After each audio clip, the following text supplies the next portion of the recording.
mira, Bianca, pues describe todo lo pasa.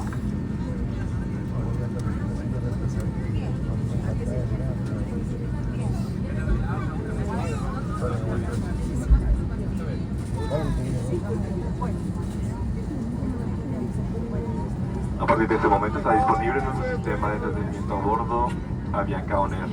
Pueden acceder desde sus dispositivos y encontrar una variedad de contenidos. Alrededor de su cabeza, ajusten los extremos y respire normalmente. Aunque la bolsa libre por completo, el oxígeno estará fluyendo. Asegure su máscara de oxígeno primero y luego ayude a quienes necesiten asistencia. Úsela hasta que la tripulación lo indique. In the event of having decompression and oxygen mask will drop down from the service unit above your seat. If this happens, remove your face mask if you're using it. Put the oxygen mask and place it over your nose and mouth. Wrap the elastic band around your head and adjust it properly on the ends. Then breathe normally.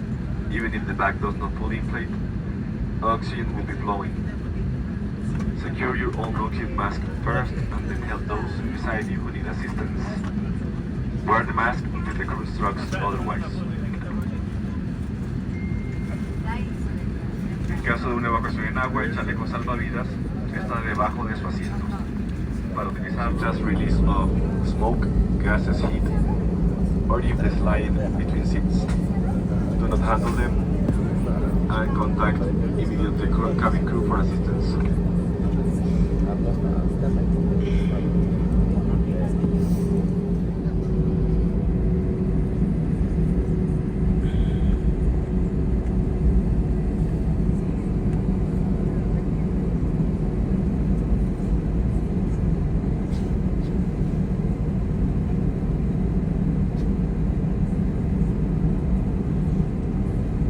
Al vuelo 028 con destino a la ciudad de Orlando.